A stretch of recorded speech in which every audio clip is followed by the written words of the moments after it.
ఓం శ్రీ సద్గురు చరణారవిందాభ్యాం నమః. ఓం శ్రీ గణేశ శారదా సద్గురు మంగళమూర్తిభ్యో నమః. ఓం నమో భగవతే వేదవ్యాసాయ నమః. ఓం నమః ప్రణవార్థాయ శుద్ధ జ్ఞానైకమూర్తయే నిర్మలాయ ప్రశాంతాయ దక్షిణామూర్తయే నమః. ఓం ఈశ్వరో గురురాత్మేతి మూర్తిభేద విభాగినే వ్యోమవద్వ్యాప్తదేహాయ దక్షిణామూర్తయే నమః. శ్రీ గురుగీత ద్వితీయోధ్యాయము. అయితే శ్రీ గురుదేవుని యొక్క సేవాదుల చేత శ్రీ గురుదేవుని యొక్క పరిపూర్ణమైనటువంటి అనుగ్రహమే సిద్ధిస్తుంది. శ్రీ గురుడు ఉపదేశించినటువంటి రీతిగానే ధ్యానము మొదలైన అనుష్ఠానాదులు ఏవైతే ఉన్నాయో వాటి యొక్క అభ్యాస బలిమి చేత తన యందు ఆత్మారాముణ్ణి సందర్శించగలుగుతాడు. అలా సందర్శించినప్పుడు అప్పుడు సకల భూతాల యందు కూడా సమమైనటువంటి బ్రహ్మమును చూస్తూ ఉంటాడు. అలా బ్రహ్మమును గాంచినందు చేత సర్వాత్మకుడై సమభావముతో ఉంటూ ఉన్నాడు. నిర్వికల్ప సమాధి అంటే ఇదే అని చెబుతూ శ్రీ గురువు దగ్గర జీవ బ్రహ్మైక్య రూప వేదాంతం యొక్క శ్రవణము చేత శ్రవణము మననము నిధిధ్యాసనము చేసి దృఢపడి అఖండమైనటువంటి బ్రహ్మజ్ఞానాన్ని పొందుతూ ఉన్నాడు. ఆ బ్రహ్మజ్ఞానం ద్వారా వాడు శాశ్వతమైన ఆనందస్వరూపుడే అగుతూ ఉన్నాడు. ఈ విషయాన్ని గురించే మనకి ఏమని చెప్తూ ఉన్నారు అంటే, ఆ బ్రహ్మస్తంభ పర్యంతం పరమాత్మ స్వరూపకం స్థావరం జంగమం చైవ ప్రణమామి జగన్మయం. అంటే ఏ విధంగా ఉంటుంది అంటే, శ్రీ గురువు సర్వాత్మకత్వము, సర్వాత్మ తత్వము అనేటువంటిది శ్రీ గురుమూర్తి ఎలా అయ్యాడు అనేటువంటి విషయాన్ని గురించి వర్ణిస్తూ, ఎలా శ్రీ గురు స్వరూపాన్ని గురించి తెలియజేస్తూ వర్ణిస్తూ ఉన్నారు. అంటే తిలేషు తైలం దధినీవ సర్పి ఆపస్రోతస్వరణీషు రాజ్ఞి అనేటువంటి ఈ యొక్క వాక్యము ఉపనిషద్ రీతిగా బ్రహ్మ మొదలుకొని మరి తృణము పర్యంతము ఏ విధంగా అంటే బ్రహ్మతత్వం ఏదైతే ఉన్నదో అక్కడ నుండి కూడా గడ్డి పరక వరకు కూడా వ్యాపించి ఉన్నది. అంటే పరమాత్మ స్వరూపమే అయ్యున్నది. చరము అచరము మొదలైనటువంటి జగద్రూపమైనది అఖండ స్వరూపమైనది అగు శ్రీ గురు స్వరూపాన్ని గురించి నేను నమస్కరిస్తూ ఉన్నాను అని చెప్తూ, శ్రీ గురుతత్వం అనేటువంటిది సర్వవ్యాపకత్వమైనది. అంటే బ్రహ్మ మొదలుకొని, అంటే మనం పిపీలకం మొదలు బ్రహ్మ పర్యంతం అంటాం, కానీ మనకి శ్రీ గురుగీతలో ఏమని చెప్తూ ఉన్నారు, బ్రహ్మ మొదలుకొని అంటే సర్వవ్యాపకమైనటువంటి బ్రహ్మం మొదలుకొని తృణం వరకు కూడా, అంటే ఈ సృష్టి రచన గావించేటువంటి బ్రహ్మ మొదలుకొని గడ్డి పరక వరకు కూడా మొత్తము వ్యాపించి ఉన్నది. ఏంటది? పరమాత్మ స్వరూపమే అయ్యున్నది. ఆ అయ్యున్నది చరముల యందు అంటే కదిలే వాటి యందు, కదలనటువంటి వాటి యందు కూడా జగద్రూపమై ఉన్నది.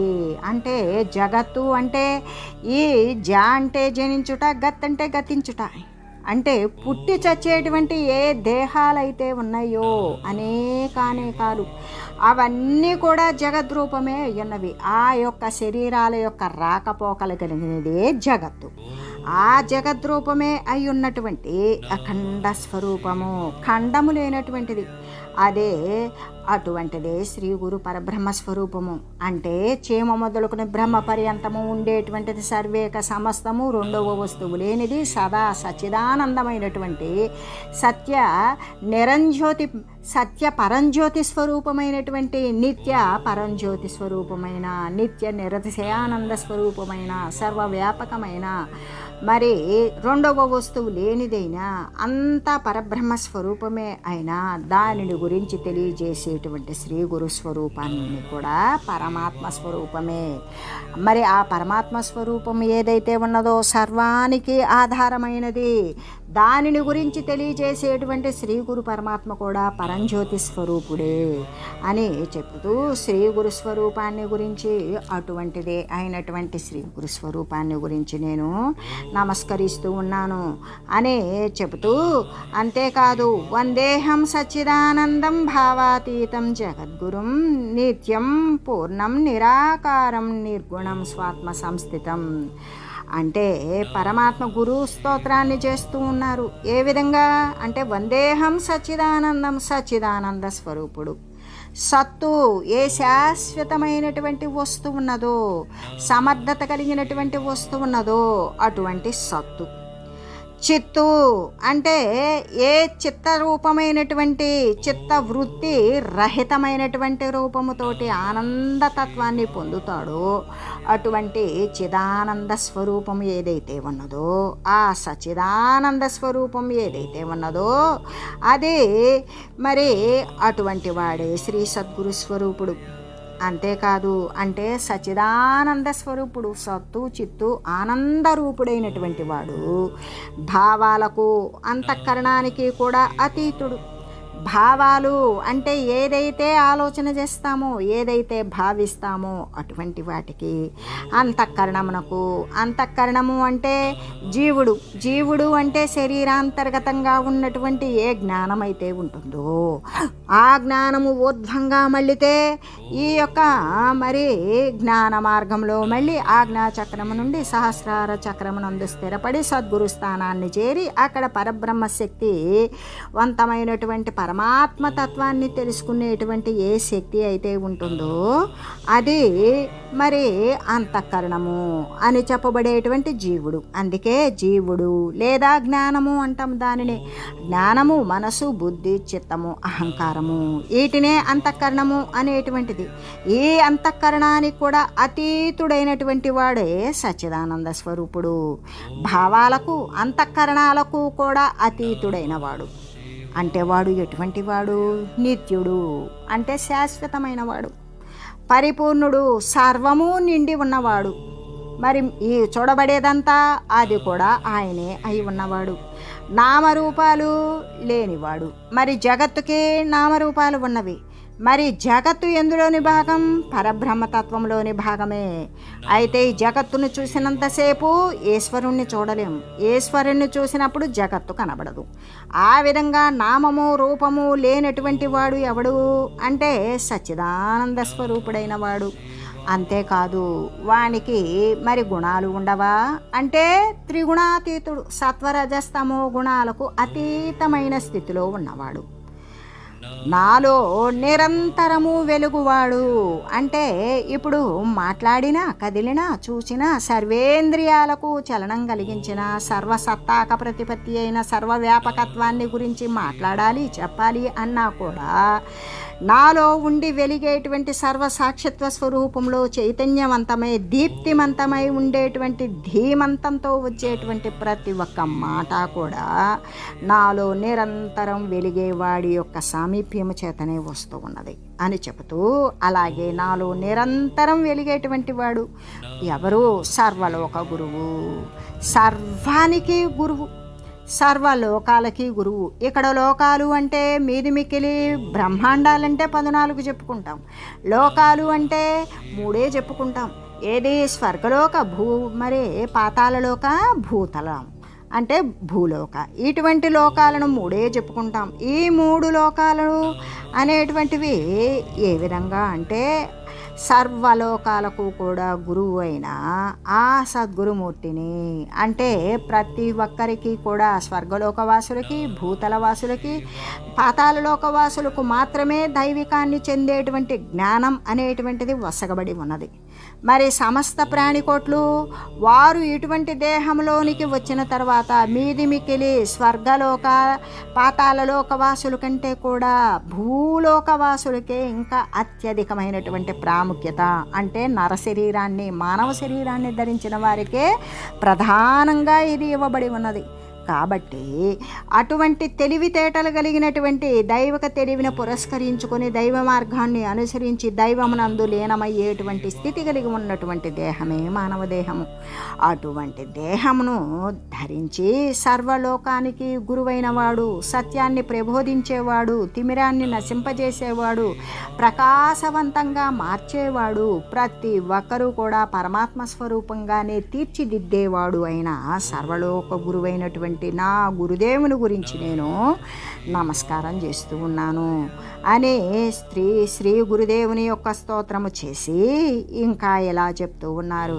పరాత్పరతరం ధ్యాయే నిత్యాం ఆనందకారకం హృదయాకాశ మధ్యస్థం శుద్ధ స్ఫటిక సన్నిభం. అంటే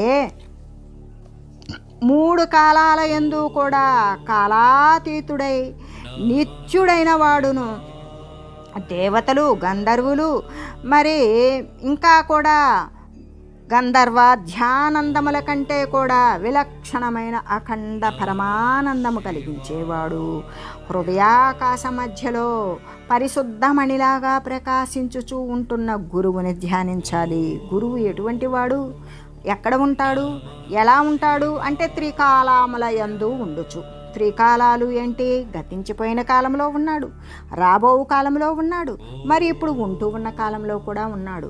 బోధించబడటానికి అర్హత మనకి కలిగి ఉంటే బోధించటానికి సద్గురుమూర్తి సర్వకాల సర్వావస్థల యందు కూడా భూత భవిష్యత్ వర్తమాన కాలాల యందు కూడా ఎల్ల కాలముల యందు త్రికాలాల యందు ఎల్లవేళలా కూడా మరి మనకి అందుబాటులోనే ఉంటాడు. అంతేకాదు కాలాతీతుడై, ఎటువంటి కాలము అంటే మరి ఉభయ సంధ్యల లేదా త్రికాలాల లేదా షట్కాలాల, ఎప్పుడు అంటే అసలు ఇక్కడ కాలం లేదు, కాలానికి అతీతమైన స్థితి. ఎప్పుడు నీవు సుసంపన్నమైనటువంటి ఈ యొక్క సమర్థత కలిగినటువంటి ఈ బోధన పొందావో నీకు కాలంతో ఎటువంటి పోలిక లేదు, నీవు కాలాన్ని గణించనక్కర్లేదు, నీకు అక్కడ కాలమే లేదు. అందుకే కాలాతీతుడై ఉంటాడు సద్గురుమూర్తి. అంతేకాదు నిత్యుడైన వాడు, శాశ్వతమై ఉంటాడు.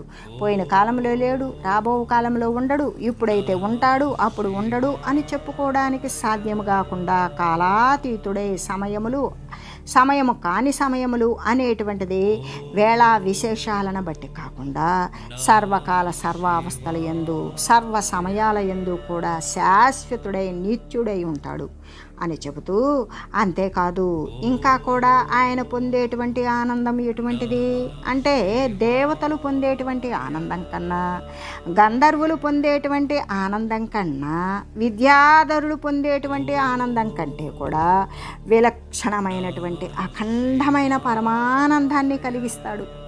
ఎటువంటి ఆనందం? దేవతలకి ఒకరి మీద ఒకరికి మత్సరాలు కలుగుతాయి, ఒకరి పట్ల ఒకరికి ద్వేషభావాలు కలుగుతాయి, ఒకరి పట్ల ఒకరికి ఆసక్తి కలుగుతాయి, ఒకరి పట్ల ఒకరికి విముఖత్వం కలుగుతుంది. అక్కడ శాశ్వతమైనటువంటి మరి సమర్థవంతమైనటువంటి సమలక్షణమైనటువంటి ఆనందం ఉన్నదా? లేదు. అక్కడ కూడా హెచ్చుతగ్గుల వ్యత్యాసమే, రాగద్వేషాలతో కూడుకుని ఉన్నది. అట్లాగే గంధర్వులు, విద్యాధరులు ఎవరు ఉన్నప్పటికీ కూడా వారి యొక్క ఆనందాలలో ఇటువంటి శాశ్వతమైనటువంటి ఆనంద స్థితి లేనే లేదు. వచ్చిపోయేటువంటి స్థితి కలిగిన ఆనందము అంటే దుఃఖాలతో కూడినటువంటి ఆనందము, ఆనందాలతో కూడినటువంటి దుఃఖాలు, ఈ యొక్క మిశ్రిత భావం కలిగినటువంటి ఆనందాలే ఉన్నాయి. అయితే ఇటువంటి దేవతలు, గంధర్వులు, విద్యాధరులు పొందేటువంటి ఆనందం కంటే కూడా విలక్షణమైన పూర్తి వ్యతిరేకమైనటువంటి ఆనందం ఒకటి ఉన్నది. అది అఖండమైనది. అంటే ఖండము కానిది, ఒక చోట బ్రేక్ అయ్యి ఒక చోట మొక్కై ఇంకో చోట మళ్ళీ కల్పించుకొని వచ్చేది కాదు. అఖండమైనది, దానికి అసలుకి ఖండాఖండాలు కానిది, అఖండమైనది, ఎల్లవేళలా అది కొనసాగుతూనే ఉంటుంది.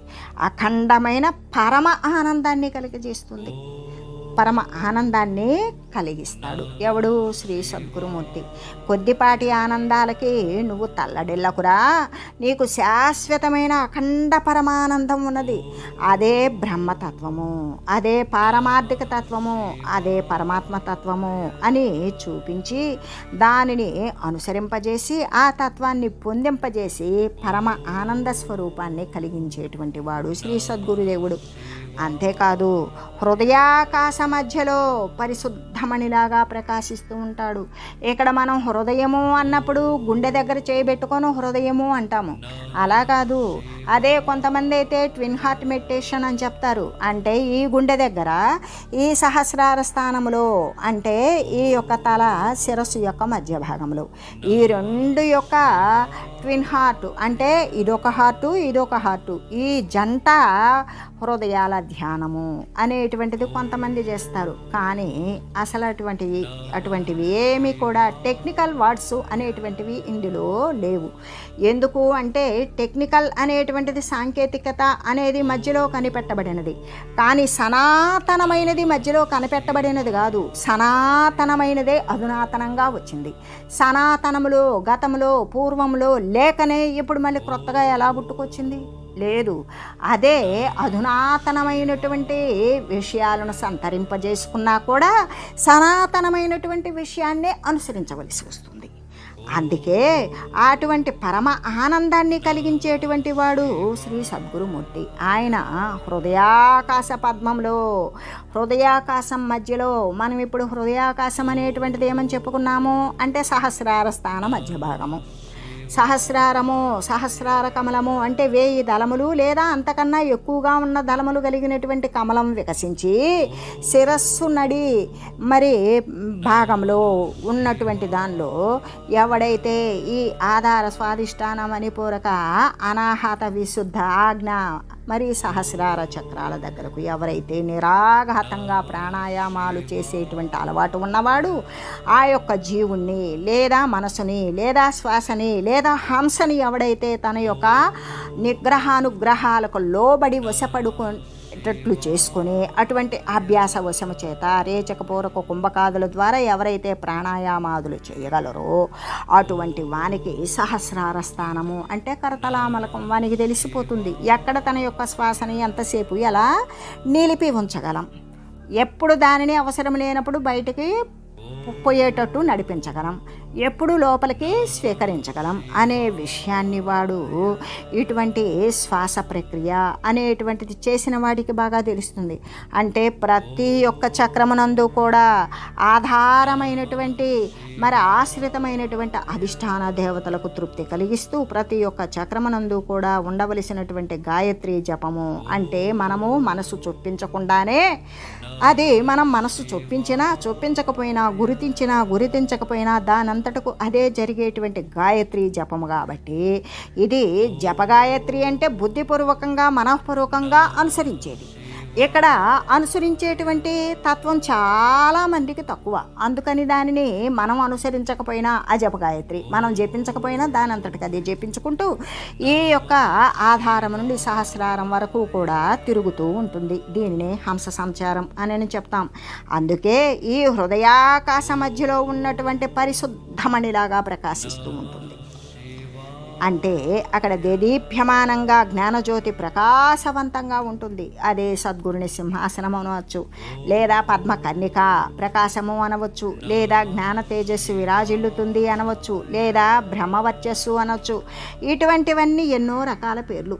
సరే, పేర్లుకేముంది, అది తెలివితో కూడినటువంటి విషయం. ఎవరికి నచ్చినటువంటి నామాన్ని వారు స్వీకరించి దానికి అన్వయం చేసుకుంటారు. అలాగే అట్లా పరిశుద్ధమణిలాగా ప్రకాశిస్తూ ఉంటూ ఉన్నటువంటి అంటే ఆ మణికర్ణికయందు ఆ యొక్క ఆ సహస్రార దళ మధ్యమన ఉన్న సింహాసనము అనేటువంటి పరిశుద్ధమైనటువంటి మణి సింహాసనమునందు ప్రకాశిస్తూ ఉంటూ ఉన్నటువంటి శ్రీ సద్గురుదేవుని ఎల్లవేళ కూడా ధ్యానించాలి.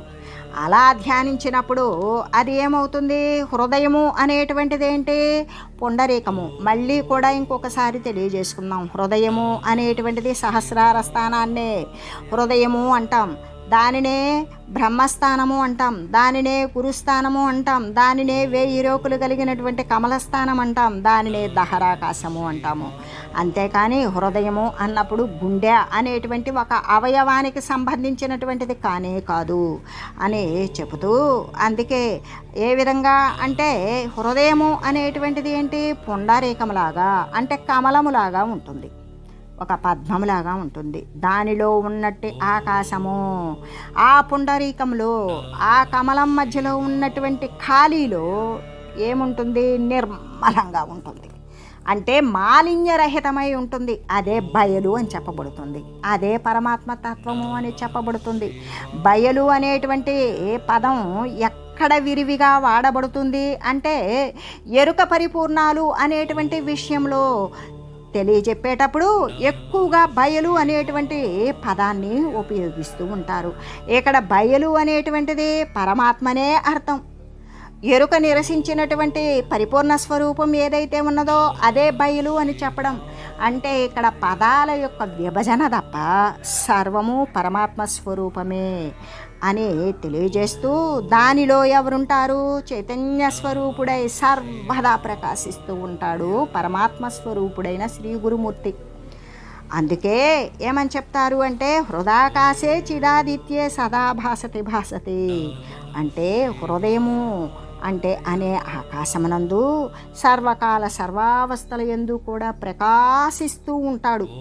ఆ ప్రకాశించేటువంటి చిత్తు అంటే పరమాత్మ అనే సూర్యుడు ప్రకాశిస్తూ ఉంటాడు. సూర్యుడు అంటే వెలుగులు విరజిమ్మేవాడు. మరి అటువంటి వాడే పరమాత్మ స్వరూపుడు. అది సర్వకాల సర్వావస్థల యందు కూడా ప్రకాశించేటువంటి చిత్తు అంటే ఆ చిత్తవృత్తి పరమాత్మను అంటి ఉంటుంది. ఆ అంటి ఉన్నది పరమాత్మే ఉంటుంది. అందుకే పరమాత్మ అనబడేటువంటి సూర్యుడు ప్రకాశిస్తూ ఉండగా అనేటువంటి విషయాన్ని గురించే మరి మనకు పై అర్థం ఏ విధంగా మనం ఇప్పటి వరకు చెప్పుకున్నటువంటి ఏ చైతన్య స్వరూపుడై సర్వదా ప్రకాశిస్తూ ఉన్నాడు అని చెప్పుకున్నాం కదా.